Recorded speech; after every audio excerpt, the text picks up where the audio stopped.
She made a phone call to the police on January 20th, 1994. Her voice was shaking. She was terrified. She told the dispatcher she had just been attacked by a client, that she had barely escaped with her life, that she needed help. The police told her to wait. They told her someone would come. They told her to stay where she was. She waited, and then she was gone. Her name was Helen Irene Tucker. She was 27 years old. She was someone's daughter. She was someone's sister. She was a human being whose life mattered. And on a cold January night in Tacoma, Washington, she called the people who were supposed to protect her, and then she disappeared forever. No body has ever been found. No suspect has ever been charged. No answers have ever been given. For 30 years, Helen Irene Tucker has been missing. For 30 years, her family has been asking the same question. What happened to her after she made that call? Did someone take her before police arrived? Did she run because she was afraid? Did the man who attacked her come back to finish what he started?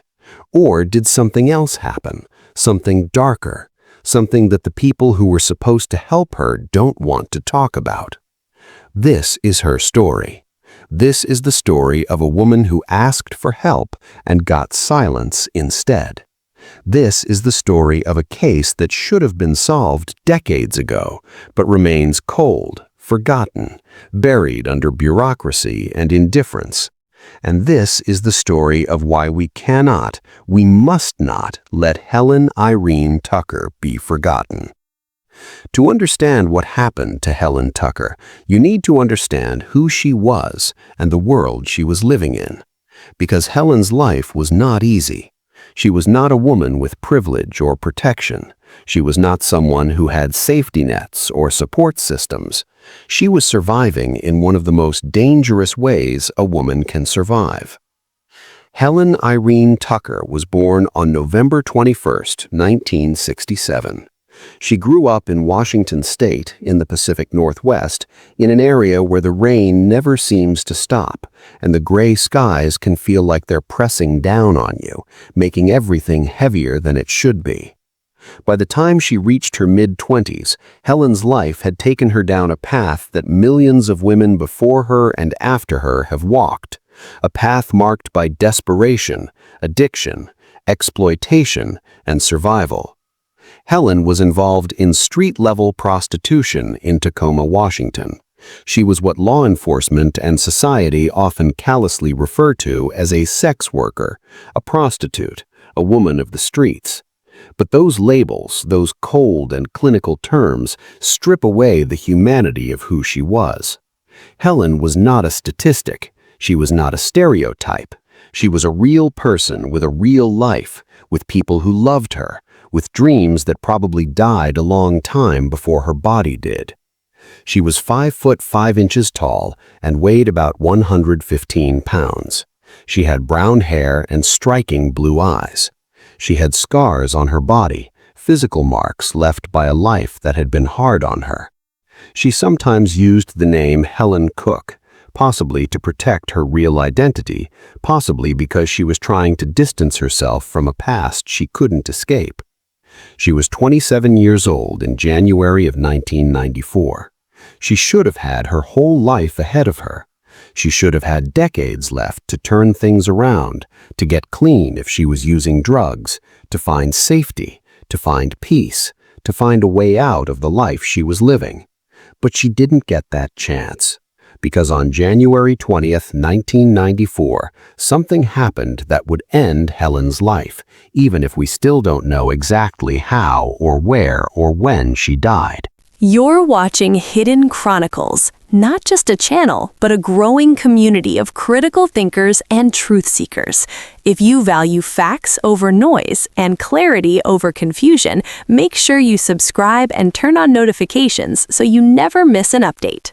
Share this video with someone who deserves to see the bigger picture and join the conversation in the comments. Your voice matters here.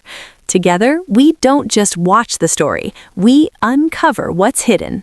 Tacoma, Washington, in the early 1990s, was a city struggling with many of the same problems that plagued urban areas across America: drugs, poverty, crime, prostitution. The area around Puyallup Avenue in downtown Tacoma was known to law enforcement and to anyone who lived in the city as a place where street-level prostitution happened. It was where women stood on corners in the cold and the rain, waiting for cars to pull up, waiting for men to roll down their windows and negotiate prices for sex. It was where survival happened in 15-minute increments, where women traded their bodies for $20, for $50, for whatever they could get to pay for their next meal, or their next fix, or their next night in a cheap motel room. This was Helen's world. This was where she worked. This was where she survived. And this was where, on January 20th, 1994, she came face to face with violence that almost killed her and may have ultimately succeeded. We don't know all the details of what happened that night. We don't know the full story because Helen is not here to tell it. And the man who attacked her was never identified, never caught, never held accountable. But we know this much. Helen got into a car with a man, a client, a John, someone who was paying her for sex. Something went wrong. Maybe he got violent. Maybe he tried to hurt her in ways she hadn't agreed to. Maybe he pulled out a weapon. Maybe he started choking her. Maybe he told her he was going to kill her. We don't know exactly what form the attack took, but we know it was serious enough, terrifying enough, that Helen managed to get away from him and immediately called the police. She was scared. She was shaking. She had just survived something that could have killed her, and she did exactly what we tell people to do. She called for help. The call came in to Tacoma Police Department on January 20th, 1994. Helen Irene Tucker, age 27, reported that she had just been the victim of an attempted assault by a client. She gave her location. She was in the 1300 block of Puyallup Avenue in downtown Tacoma.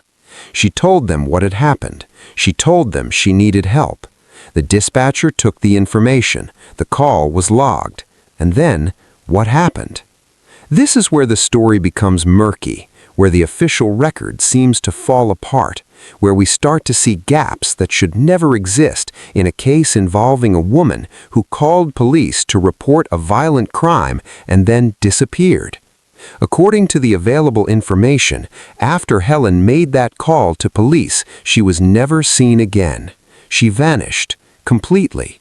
No confirmed sightings, no contact with family, no contact with friends, no arrests under her name, no hospital visits, no body ever recovered. Just gone, as if she had been erased from existence in the moments after she reached out for help. Now here is the part that should make your blood run cold. Helen Irene Tucker was not reported missing until approximately the year 2000, 6 years after she disappeared, 6 years after she made that phone call to police reporting an attempted assault and then vanished, 6 years before anyone in an official capacity seemed to notice or care that a woman who had called for help was no longer alive. How does that happen? How does a woman call the police, report a violent crime, and then disappear, and nobody reports her missing for 6 years? How does the system fail someone so completely, so catastrophically, that they can vanish and nobody even notices they're gone? The answer to that question is both simple and devastating. Helen Irene Tucker was a prostitute. And in the eyes of law enforcement, in the eyes of society, in the eyes of a system that is supposed to protect everyone equally, her life didn't matter as much as other lives. She was disposable. She was less than. She was someone whose disappearance could be ignored, overlooked, forgotten. This is not speculation. This is not an exaggeration. This is the reality of how missing sex workers are treated in America and around the world. When a middle-class white woman disappears, when someone with a family who has resources and connections goes missing, the media coverage is immediate and intense. Search parties are organized, volunteers flood the area, police dedicate significant resources to the investigation. The missing person's face is on every news channel, every newspaper, every website. The public demands answers. But when a sex worker disappears, when a woman living on the streets goes missing, when someone who was already marginalized and vulnerable vanishes, the response is completely different. There are no search parties. There is minimal media coverage. Police often assume the person just moved to a different city or went into hiding or overdosed somewhere and their body hasn't been found yet.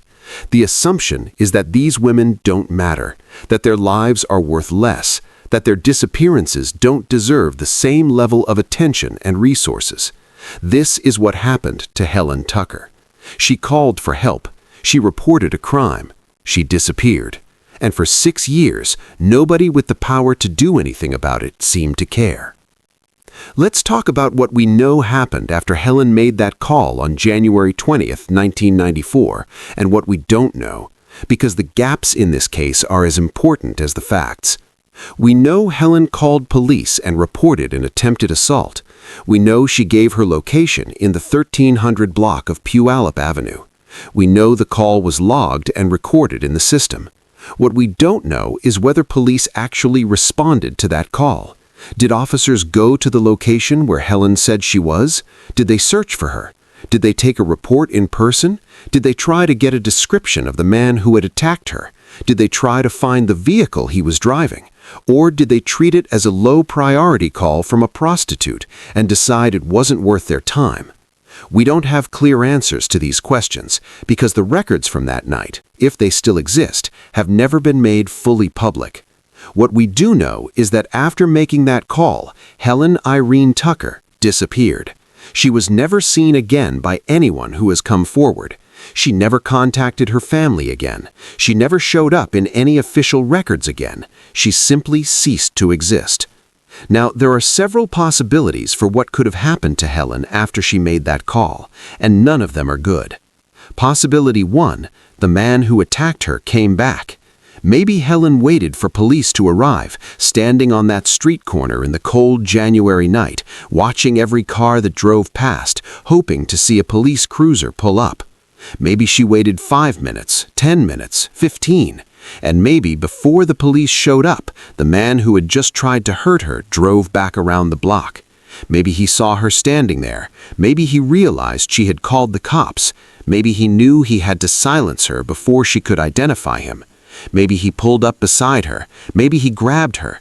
Maybe he forced her into his vehicle. Maybe he took her somewhere isolated, somewhere dark, somewhere no one would hear her scream. And maybe he killed her.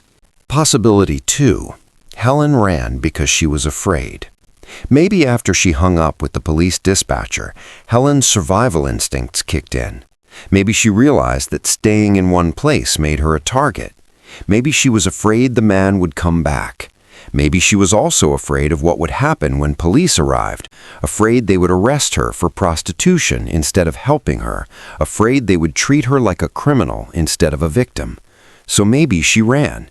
Maybe she left the area before police arrived. Maybe she tried to disappear, to hide, to get off the streets for a while. And maybe while she was running, while she was trying to get away, something else happened to her. Maybe she encountered another dangerous person. Maybe she got into another car, desperate for money or a place to go. Maybe she trusted the wrong person. Maybe she died that night, far from where she had made that call, and her body was hidden somewhere it would never be found. Possibility 3. She overdosed or died of other causes.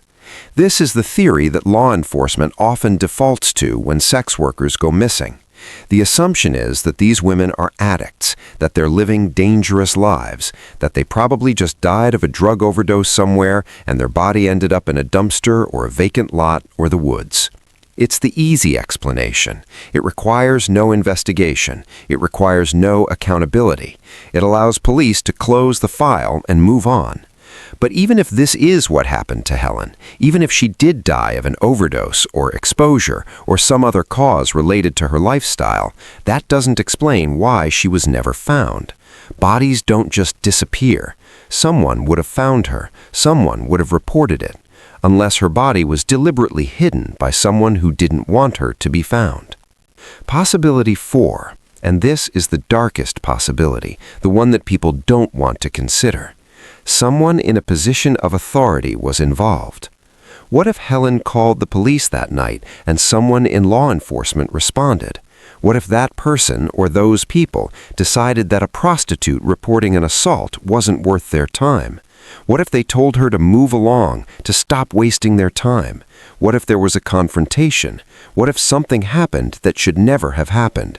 What if Helen's disappearance was not just a failure of the system, but an active crime committed by someone who was supposed to protect her? This possibility sounds like a conspiracy theory. It sounds paranoid, but it's not as far-fetched as you might think. There is a long and documented history of police officers abusing, assaulting, and even killing sex workers. There is a long history of women in Helen's position being targeted by men in positions of power who knew they could get away with it because nobody would believe these women, nobody would investigate their deaths, nobody would care. This is not an accusation against any specific officer or department. This is simply a recognition that we cannot ignore this possibility just because it's uncomfortable. Helen called the police. Helen disappeared, and for 6 years, nobody seemed to care enough to even report her missing. Something is very, very wrong with that timeline. The fact that Helen Irene Tucker was not reported missing until approximately the year 2000, 6 years after she vanished, tells us everything we need to know about how she was viewed by the system and by society. She was not someone whose absence was immediately noticed. She was not someone whose family had the resources or the knowledge to navigate the missing persons system. She was not someone who had advocates fighting for her.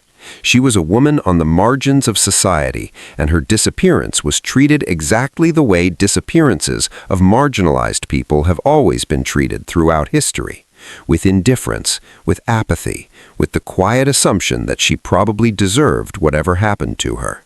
When Helen was finally reported missing, years after the fact, what kind of investigation followed? The truth is, we don't know the full extent of what police did or didn't do because the case file has never been fully released to the public. What we do know is that Helen's case was classified as a cold case missing persons investigation. We know that she was entered into national databases for missing persons. We know that her information is available on websites like the Charlie Project and NamUse, websites dedicated to keeping missing persons cases in the public eye.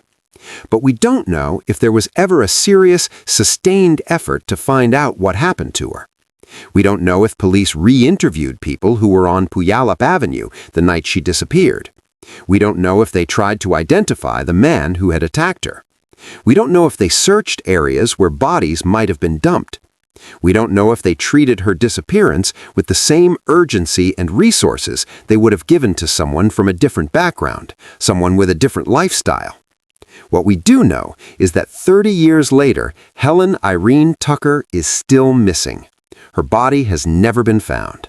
No one has ever been charged with her disappearance or murder. And her case sits in a filing cabinet somewhere, cold and forgotten. Just another unsolved disappearance of just another sex worker that nobody seems to have time to care about. Helen's case is not unique. It's not an isolated incident. It's part of a much larger, much darker pattern that stretches across North America and beyond. The pattern of missing and murdered sex workers, of women who disappear and whose cases are never seriously investigated, of lives that are treated as disposable. In Tacoma and the surrounding areas of Washington state, Helen is one of many women who have vanished under suspicious circumstances. Some of these cases have been connected to serial killers. Some remain unsolved mysteries. But what they all have in common is this. The victims were women living on the margins. They were sex workers, addicts, homeless women, women with criminal records, women without families who would fight for them. They were women the system had already failed long before they disappeared. And when they went missing, the response from law enforcement and from society was a collective shrug. In the Pacific Northwest during the 1980s and 1990s, the region was hunting ground for multiple serial killers who specifically targeted vulnerable women. Gary Ridgway, the Green River Killer, murdered at least 49 women, most of them sex workers, in the Seattle-Tacoma area between 1982 and 1998. He was not caught until 2001, 7 years after Helen disappeared. Robert Yates was active in Spokane in the 1990s, killing at least 13 women, again targeting sex workers. There were others, known killers and unknown predators, who understood that they could target these women with relative impunity because nobody was paying attention, nobody was keeping track, nobody cared enough to notice that women were disappearing. Was Helen Tucker a victim of a serial killer? We don't know. There's no evidence linking her case to any known offender, but the timing and the circumstances of her disappearance put her squarely in the demographic that these predators hunted. She was in the right place at the wrong time. She was doing the kind of work that made her vulnerable. She was someone who could disappear, and it would take 6 years before anyone even reported it. If a serial killer had taken Helen, she would have been exactly the kind of victim he was looking for. But here's the thing about serial killers and missing sex workers. When police finally do catch these men, when they finally connect the dots and realize they have a predator who has been killing women for years or even decades, they often discover that the number of victims is much higher than anyone suspected. Because these women's disappearances were never investigated as potential homicides.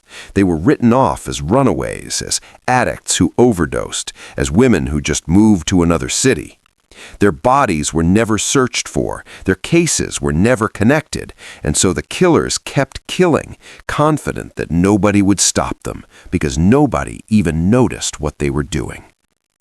Helen Tucker disappeared in 1994. Gary Ridgway was still active in the area at that time, though he wouldn't be caught for another 7 years. Other killers were operating as well, men whose names we know and men whose names we may never know because they were never caught. Could one of them have taken Helen? Could she be one of dozens of unidentified victims buried in the woods somewhere, her remains scattered by animals, her identity lost forever? It's possible. It's more than possible. It's likely. Because the alternative explanations for what happened to Helen all require us to believe in a series of incredibly unlikely coincidences. That she overdosed and her body was hidden in a place where it would never be found. That she voluntarily disappeared and has successfully stayed hidden for 30 years without ever contacting anyone from her old life. That she died of natural causes, and somehow her remains were disposed of in a way that left no trace. These scenarios are possible, but they're not probable. The most probable explanation, the one that fits the facts as we know them, is that Helen Irene Tucker was murdered on or shortly after January 20th, 1994, by someone who knew she was vulnerable, who knew she would not be missed, who knew he could get away with it. Let's talk about Helen as a person, not as a case number, not as a statistic, not as a prostitute or a victim, but as a human being who lived and breathed and mattered. Because somewhere along the way, in all the focus on what happened to her, on the investigation that didn't happen, on the systemic failures, it's easy to lose sight of who Helen actually was. Helen Irene Tucker was born on November 21st, 1967. She came into this world as someone's baby daughter. Someone held her for the first time and looked at her tiny face and felt love and hope. Someone gave her the name Helen, probably after a grandmother or an aunt, passing down a family name to a new generation. Someone taught her to walk, to talk, to read. Someone celebrated her birthdays, took her to school, watched her grow up. Helen didn't start her life planning to end up on the streets of Tacoma selling her body to survive. Nobody does. Nobody dreams of that life when they're a little girl. So what happened? How does a person go from being someone's beloved daughter to being a missing woman that nobody reported gone for 6 years? We don't have all the details of Helen's life story. We don't know if she grew up in a stable home or a chaotic one. We don't know if she was abused as a child or if trauma came later. We don't know if she struggled with addiction from her teenage years or if it started in her 20s. We don't know if she had children of her own, if there are kids out there somewhere who grew up without their mother and may not even know what happened to her. What we do know is that by her mid-20s, Helen was living a life of survival on the streets. She was doing what millions of women before her have done when all other options have run out, when society has failed them, when they have nowhere else to turn. She was trading her body for money because she needed to eat, to have a place to sleep, to feed an addiction if she had one. This was not a choice made from a position of power or freedom. This was a choice made from desperation. And yet, even in that desperate situation, even living in one of the most dangerous ways a woman can live, Helen was still a person with thoughts and feelings and fears and hopes. She was still someone who wanted to survive. She was still someone who, when she was attacked, when she was in danger, knew enough to call for help. She still believed on some level that the police would protect her, that the system would work for her, that she deserved to be safe. That faith, that belief that she mattered enough to be helped, may have been what got her killed. Because when you're a sex worker in America, when you're a woman on the margins, the system doesn't protect you the same way it protects other people. You are seen as less than. You are seen as deserving of whatever happens to you. You are seen as a problem to be managed, not a person to be helped. Helen called for help, and help did not come. Or if it did come, it came too late, or it came in a form that somehow made things worse instead of better. We don't know which, but we know the result. Helen is gone, and nobody has been held accountable. The failure to investigate Helen Tucker's disappearance properly, the 6-year delay before she was even reported missing, the lack of any resolution to her case in the 30 years since she vanished, all of this represents a systemic failure that goes far beyond one individual case. This is about how society treats its most vulnerable members. This is about who we decide matters and who we decide doesn't. This is about a criminal justice system that claims to protect and serve all citizens equally, but in practice abandons the people who need protection the most. When we allow cases like Helen's to go unsolved, when we allow women to disappear without demanding answers, when we shrug our shoulders and say, well, she was a prostitute, what did she expect? We are sending a message. We are telling predators that there is a class of women they can target with impunity. We are telling vulnerable women that their lives don't matter. We are telling ourselves a lie that some people are disposable. And we are making our communities less safe for everyone. Because here's the truth about violence against sex workers, about serial killers who target these women, about predators who hunt the vulnerable. They don't stop at sex workers. The men who kill prostitutes don't draw a clear line between women who sell sex and women who don't. They are practicing. They are honing their skills. They are learning how to kill and get away with it. And eventually, if they're not stopped, they escalate. They start targeting women who are less vulnerable, women with families who will notice they're gone, women whose disappearances will generate media attention and police resources. By the time we start paying attention, by the time we start treating these cases seriously, the body count is already in the dozens. Gary Ridgway killed at least 49 women before he was caught. Robert Yates killed at least 13. How many of those deaths could have been prevented if police had taken the first disappearances seriously? How many women would still be alive if investigators had connected the dots sooner? If they had treated sex workers as human beings whose lives mattered? We can't answer that question with certainty, but we know this. Every unsolved case of a missing sex worker is a green light for predators. Every time we fail to investigate, every time we fail to care, we are enabling the next murder. Helen Tucker deserved better. She deserved to have her call for help taken seriously. She deserved to have police come to her aid when she reported an assault. She deserved to be searched for immediately when she disappeared. She deserved to have her case investigated with the same resources and urgency that would have been devoted to any other missing person. She deserved to be found. She deserved justice. And 30 years later, she still hasn't received any of those things. Where is Helen Irene Tucker? What happened to her after she made that phone call on January 20th, 1994? We may never know the full truth, but we can make educated guesses based on what we know about similar cases, about the patterns of violence against sex workers, about how predators operate. The most likely scenario is this. Helen was attacked by a client on the night of January 20th. She managed to escape and immediately called police. She was told to wait. But before police arrived, either the same man who had attacked her came back and abducted her, or another predator saw an opportunity and took it. She was taken somewhere isolated. She was killed.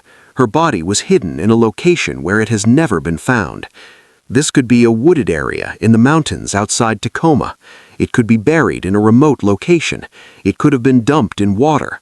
It could be in a place that has since been developed over, or paved over, or otherwise altered so that even if someone searched there now, they wouldn't find anything.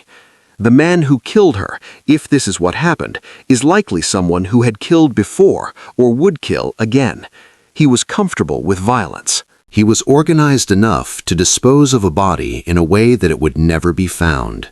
He understood that he could target a sex worker and get away with it because nobody would seriously investigate her disappearance. He may have been a serial killer whose name we know, someone who was eventually caught for other murders, or he may have been someone who was never caught, who continued killing for years, who may have finally stopped only because he died or was imprisoned for other crimes. Helen may be one victim among many, her case just one more in a long string of unsolved murders. Or she may have been a one-time victim of opportunity, killed by someone who never killed again, but who got away with it because the system failed to investigate. We don't know. And unless someone comes forward with information, unless human remains are discovered somewhere and connected to this case, unless there is some break that seems increasingly unlikely after 30 years, we may never know. But not knowing doesn't mean we should stop talking about Helen. It doesn't mean we should let her be forgotten. It doesn't mean we should accept that some cases just don't matter enough to solve. If you're watching this video right now, you are part of keeping Helen's memory alive. You are part of refusing to let her disappear completely. You are part of demanding that all victims, regardless of their backgrounds or their lifestyles, deserve justice. And maybe, just maybe, this video will reach someone who knows something, someone who was on Puyallup Avenue on January 20th, 1994, and saw something they've never told anyone. Someone who knows who Helen got into a car with that night. Someone who heard a story years ago from someone who was bragging about getting away with murder. Someone who has information that could finally bring Helen home and give her family the answers they deserve. If you have any information about the disappearance of Helen Irene Tucker, please contact the Tacoma Police Department. The case remains open. Tips are still being accepted. You can remain anonymous. It has been 30 years since Helen disappeared. 30 years since she called for help and then vanished. 30 years of silence and unanswered questions. But it is never too late for the truth. It is never too late for justice. Helen Irene Tucker was born on November 21, 1967. She was 27 years old when she disappeared. She had brown hair and blue eyes. She stood 5 feet 5 inches tall. She was someone's daughter. She was a human being whose life had value and meaning.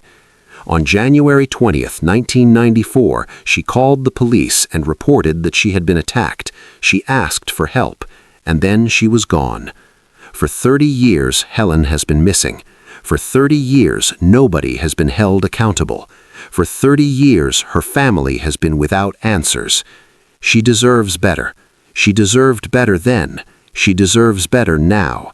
She deserves to be found. She deserves to be remembered. She deserves justice. And until that happens, we will keep telling her story. We will keep saying her name. We will keep demanding that someone, somewhere, finally does right by Helen Irene Tucker.